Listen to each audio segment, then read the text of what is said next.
नमस्कार दर्शक बंधु आपण को आम चैनल को स्वागत।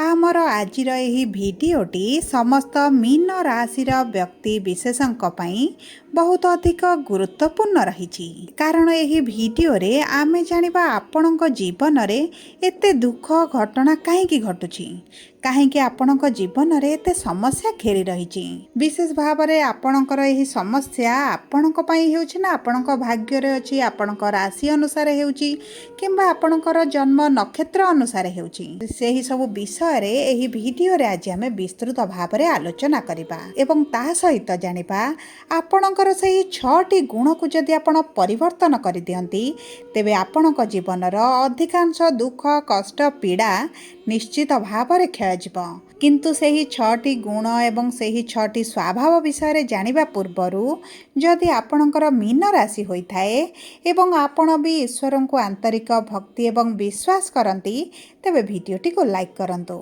कमेंट बॉक्स रे जय जगन्नाथ जय माँ लक्ष्मी अवश्य लिखि दियंतु ताहा सहित आपण आम सह जोगाजोग करिबा पई भिडियोर मध्य भाग रे एक व्हाट्सएप नंबर टी दिया जाइछि जो नंबर साहाय्य आपण आम सह जोगाजोग करी निजर नूतन कुंडली प्रस्तुत करि परिबे कुंडली विश्लेषण कराई परिबे किंबा आपणकर चाकरी विवाह व्यवसाय प्रेम संपर्क को नहीं किछि समस्या रहिछि ताहार सहजरे समाधान करि परिबे सेतिपई आपण आम सह भिडियोर शेष पर्यंत जोड़ी होई रुहंतु एवं व्हाट्सएप नंबर माध्यम रे आम सह जोगाजोग करंतु एबे आसंतु कार्यक्रमटी को आग को बढ़ाइबा एवं आपणक मीन राशि किछि एभली कथा जानिबा जहाँ आपणक जीवनर प्रमुख समस्या गुड़िकर मुख्य कारण होइथाए एवं ता सहित आपण को यही भिडियोर शेष भाग में किछिटा सहज उपाय बा प्रतिकार दियाजिबो जहाँ करिबा द्वारा आपणक जीवनर केतेकांशरे दुख कष्ट पीड़ा लाघव होइजिबो।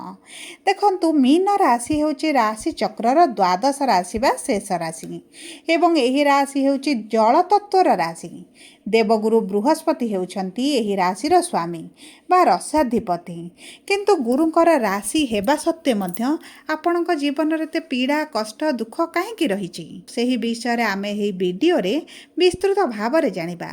देखंतु आपणकर स्वभाव हेउची आपणक पाखरे जेतिकी अर्थ आसीबो सेही अर्थ को आपण खर्च करिदेबे एवं आपणक पाखरे जेतेबेले अर्थ न रहितिबो आपण निश्चित भाव में चुप होई सेही अर्थ भितरे आपण एडजस्ट करिबा मध्य शिखि थांती किंतु देखंतु आपणकर जल भली पैसा को खर्च करिबा ए आपणक राशिर स्वभाव आपणकर जन्मगत स्वभाव जहाँकि आपण जदि धीरे धीरे परिवर्तन करिबा पई चेष्टा करिवे धन संचय करिबा पई अधिक गुरुत्व देबे तेबे आपणक जीवन रे जो आर्थिक समस्याटी बढ़ुची आपणकर जो अर्थर करज रही जो लोन चली ताहा आपणकर धीरे धीरे कमिबा आरंभ हबो।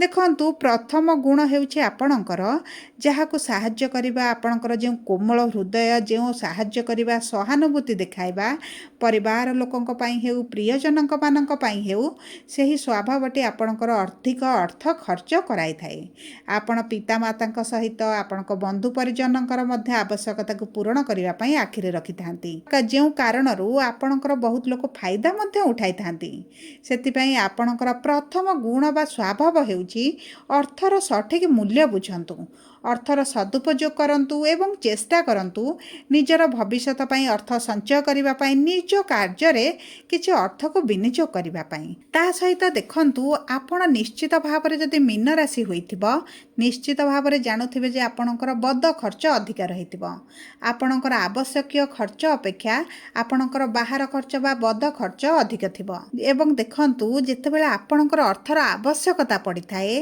जेतेबेले अर्थर आपणकर बहुत अधिक निहाती जरूरी होता है से समय आपन को अर्थ मिले ना कि आपन को जो परिमाण रे साहाय्य सहयोग आपण लोड़ती आपन को ताहा मिले ना जहाँ आपण जीवन में दुख कष्ट पीड़ा को वृद्धि करि थाए।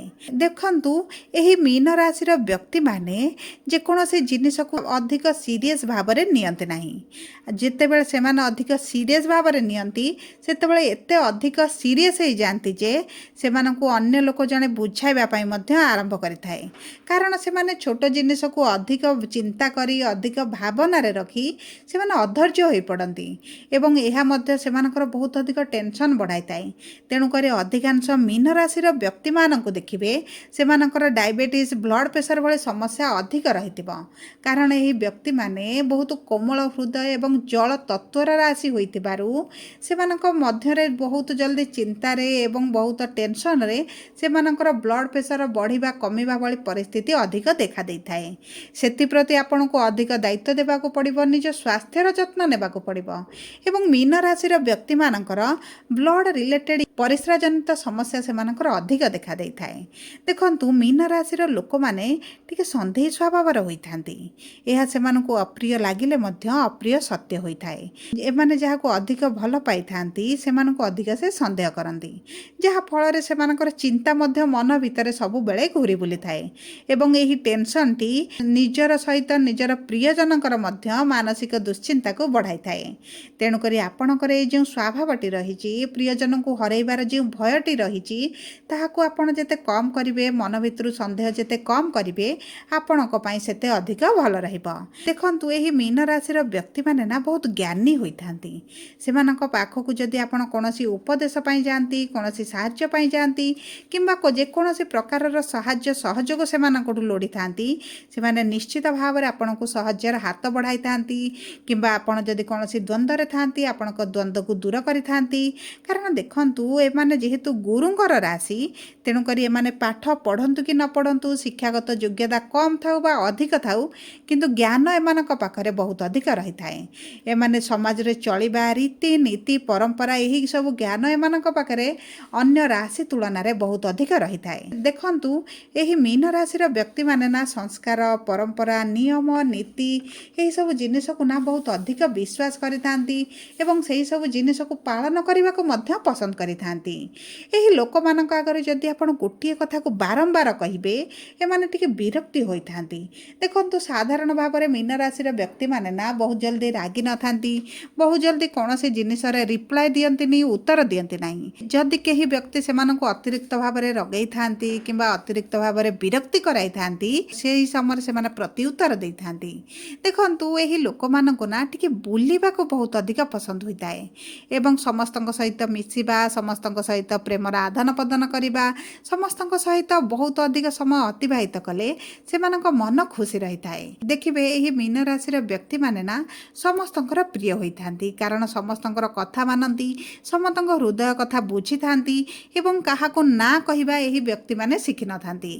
ସମସ୍ତଙ୍କୁ ନିଜର କରିବା, ନିଃସଙ୍କୋଚରେ ଯିଏ ଯାହା ମାଗିଲା ଦେଇଦେବା ଏହି ମୀନ ରାଶିର ବ୍ୟକ୍ତିମାନଙ୍କର ସ୍ୱଭାବ ହୋଇଥାଏ। କିନ୍ତୁ ଏମାନଙ୍କ ଆବଶ୍ୟକ ସମୟରେ ଯେଉଁ ବ୍ୟକ୍ତିମାନଙ୍କୁ ଏମାନେ ସାହାଯ୍ୟ କରିଥାନ୍ତି ସେମାନଙ୍କର ଦର୍ଶନ ନଥାଏ, ସେମାନଙ୍କର ସାହାଯ୍ୟର ହାତ ନଥାଏ କିମ୍ବା ଦେଖିବେ ଅଧିକାଂଶ ସମୟ ଆପଣ ସାହାଯ୍ୟ ପାଇଁ କାହାକୁ ଯଦି ଫୋନ୍ କରିଥିବେ, ଆପଣଙ୍କ ଫୋନ୍ ମଧ୍ୟ ସେମାନେ ରିସିଭ୍ କରିନଥାନ୍ତି, ଯେଉଁ କାରଣରୁ ଏମାନଙ୍କର ହୃଦୟ ଟିକେ ଭାଙ୍ଗିଯାଏ। କିନ୍ତୁ ଦେଖନ୍ତୁ, ପୁନର୍ବାର ମଧ୍ୟ ସେହି ଲୋକଙ୍କ ସହିତ ଏମାନେ ସମ୍ପର୍କ ବଢ଼ାଇଥାନ୍ତି, କାରଣ ଏମାନଙ୍କ ମନ ଭିତରେ ଛନ୍ଦ କପଟ ଭଳି କୌଣସି ଜିନିଷ ରହିନଥାଏ। ଏମାନେ ପରିସ୍ଥିତି ଏବଂ ସମୟ ସହିତ ଏବେ ଏଭଳି ଭାବରେ ପେଶୀ ହୋଇଗଲା ଭଳି ଅନୁଭବ କରୁଛନ୍ତି ଯେ ଏମାନଙ୍କୁ ଲାଗୁଛି ଯେ ଏହିଭଳି ପରିସ୍ଥିତିରୁ ଘର ଦ୍ୱାର ଛାଡ଼ି କୌଣସି ସ୍ଥାନକୁ ଯିବା ପାଇଁ। କାରଣ ଏବେ ଯେଉଁ ସମୟଟି ଚାଲିଛି ଏମାନଙ୍କ ମାନସିକ ଚିନ୍ତାକୁ, ଦୁଶ୍ଚିନ୍ତାକୁ ବହୁତ ଭାବରେ ପ୍ରଭାବିତ କରୁଛି। ତେଣୁକରି ଦେଖନ୍ତୁ, ଏହିଭଳି ସମୟ ଆପଣଙ୍କର ସବୁଦିନ ପର୍ଯ୍ୟନ୍ତ ରହିବ ନାହିଁ। ଦେଖନ୍ତୁ, ମୀନ ରାଶିର ଲୋକମାନେ ନା ଭଲ ଖାଇବା, ଭଲ ପିନ୍ଧିବା ଏବଂ ଅଧିକ ସଜବାଜ ହେବା ଏବଂ ବହୁତ ଅଧିକ ବ୍ରାଣ୍ଡେଡ୍ ଜିନିଷ ପିନ୍ଧିବାକୁ ପସନ୍ଦ କରିଥାନ୍ତି। ମୀନ ରାଶିର ଲୋକମାନଙ୍କ ଆଡ଼କୁ ବହୁତ ଲୋକ ସହଜରେ ଆକର୍ଷିତ ହୋଇଯାନ୍ତି। ଏହି ବ୍ୟକ୍ତିମାନଙ୍କର ଭାଗ୍ୟ ନା 26 ବର୍ଷ ପରେ ବଦଳିଥାଏ, ତାଙ୍କ ଜୀବନରେ ସଫଳତା ମିଳିବା ଆରମ୍ଭ ହୋଇଥାଏ। କିନ୍ତୁ ଦେଖିବେ, ଏମାନଙ୍କୁ ସଫଳତା ବା ଉନ୍ନତି ମିଳିବା 35 ବର୍ଷ ପର୍ଯ୍ୟନ୍ତ ମିଳିଥାଏ। 35 ବର୍ଷ ଭିତରେ ସେମାନଙ୍କ ଭାଗ୍ୟରେ କିଛି ନା କିଛି ପରିବର୍ତ୍ତନ ଆସିଥାଏ। ସେମାନଙ୍କ ଗ୍ରହ ନକ୍ଷତ୍ର ସ୍ଥିତି କୁଣ୍ଡଳୀ ଅନୁସାରେ ସେମାନଙ୍କ ଜୀବନରେ ଭଲ ପରିବର୍ତ୍ତନ ଆସିପାରେ କିମ୍ବା ସେମାନଙ୍କ ଜୀବନରେ ଖରାପ ପରିବର୍ତ୍ତନ ଆସିଥିବ। କାରଣ ଏହି ଦୁଇଟି ଭିତରୁ ସେମାନେ 35 ବର୍ଷ ମଧ୍ୟରେ ନିଶ୍ଚିତ ଭାବରେ କିଛି ନା କିଛି ଅନୁଭବ କରିଥିବେ। ଏହି ଲୋକମାନେ ନା ଅଧିକାଂଶ ସମୟରେ ଭାବନ୍ତି ଯେ ସେମାନେ ଜନ୍ମ ଦୁଃଖୀ। ଯେଉଁମାନେ 35 ବର୍ଷ ଅତିବାହିତ କରିସାରିଲେଣି କିନ୍ତୁ ସେମାନଙ୍କୁ ଲାଗୁଛି ଯେ ଜୀବନଟି ଦୁଃଖରେ କଟିଯାଉଛି, ତେବେ ମନେ ରଖନ୍ତୁ, ଆପଣଙ୍କ ଜନ୍ମକୁଣ୍ଡଳୀ ଆପଣଙ୍କ ପୂର୍ବାର୍ଦ୍ଧ କର୍ମ ଅନୁସାରେ ବନିଥାଏ। ସେଥିପାଇଁ ଆପଣଙ୍କ କୁଣ୍ଡଳୀରେ କି किछिटा ग्रह नक्षत्रଙ୍କର ଅବସ୍ଥିତି ଆପଣଙ୍କ ଜୀବନରେ ସୁଖ ଦୁଃଖର ଗଣନାକୁ ବଢ଼ାଇଥାନ୍ତି। ଦେଖନ୍ତୁ ଏହି ବ୍ୟକ୍ତିମାନେ ନା ଏମିତି ଜୀବନରେ ଟେନସନରେ ଛନ୍ଦି ହୋଇଯାଆନ୍ତି, ଏତେ ଅଧିକ ଚିନ୍ତା କରନ୍ତି। ସେମାନେ ଭାବନ୍ତି ଯେ ଅର୍ଥର କୌଣସି ଅଭାବ ରହନ୍ତା ନାହିଁ କିମ୍ବା ସେମାନଙ୍କୁ ଆର୍ଥିକ ସମସ୍ୟା ମିଳନ୍ତା ନାହିଁ, ସଂସାର ଜଞ୍ଜାଳରେ ସମସ୍ୟା ଆସନ୍ତା ନାହିଁ, କିନ୍ତୁ ଜୀବନରେ ତାହାର ବିପରୀତ ଘଟିଥାଏ। ସେମାନେ ଯାହା ଚିନ୍ତା କରିଥାନ୍ତି ପ୍ରକୃତରେ ତାଙ୍କୁ ସେହିଭଳି କୌଣସି ଜିନିଷ ମିଳିନଥାଏ। ତେଣୁକରି ଏମାନଙ୍କ ଜୀବନରେ ନା ସବୁବେଳେ ଦୁଃଖୀ ରହିଲା ଭଳି ଅନୁଭବ କରିଥାନ୍ତି।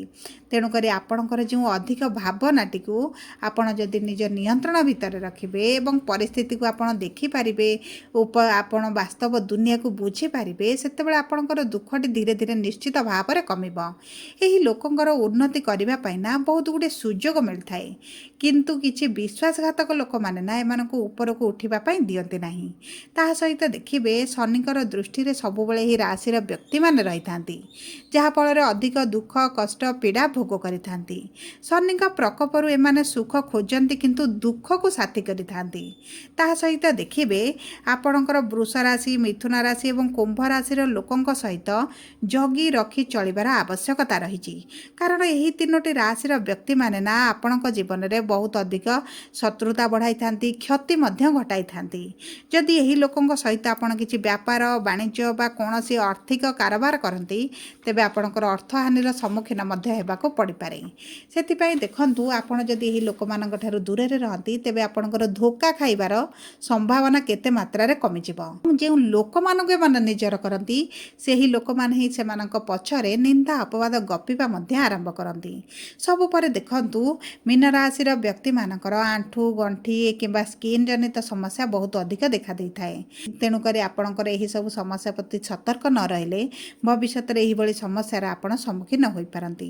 ସବୁ ପରେ ଦେଖନ୍ତୁ, ଗୁରୁ ଯେହେତୁ ଆପଣଙ୍କର ରାଶିର ସ୍ୱାମୀ, ଆପଣ ଗୁରୁଙ୍କର ବୀଜ ମନ୍ତ୍ର ସବୁବେଳେ ପାଠ କରନ୍ତୁ, ହଳଦିଆ ବସ୍ତ୍ର ପିନ୍ଧନ୍ତୁ ଏବଂ ଯଦି ଆପଣ ପୁରୁଷ ହୋଇଥାନ୍ତି ତେବେ ପାଖରେ ଗୋଟେ ୟେଲୋ କଲରର ରୁମାଲ ରଖନ୍ତୁ। ଏହା ଆପଣଙ୍କର ଶୁଭ ଫଳକୁ ବୃଦ୍ଧି କରିବ। ତାହା ସହିତ ଦର୍ଶକ ବନ୍ଧୁ ମଥାରେ ଟିକେ ହଳଦୀର କେଶରର ଚନ୍ଦନ ଲଗାନ୍ତୁ। ଏହା ମଧ୍ୟ ଆପଣଙ୍କର ଅଶୁଭତ୍ୱକୁ କିଛି ମାତ୍ରାରେ ଦୂର କରିବ। ସବୁ ପରେ ଆପଣଙ୍କର ଯଦି ମୀନ ରାଶି ହୋଇଥାଏ, ତେବେ ଭିଡ଼ିଓଟି କିଭଳି ଲାଗିଲା କମେଣ୍ଟ ବକ୍ସରେ ଲେଖି ଜଣାନ୍ତୁ। ଯଦି ପ୍ରଥମ ଥର ଆମ ଚ୍ୟାନେଲକୁ ଆସିଛନ୍ତି, ଚ୍ୟାନେଲଟିକୁ ସବସ୍କ୍ରାଇବ୍ କରନ୍ତୁ। ଧନ୍ୟବାଦ।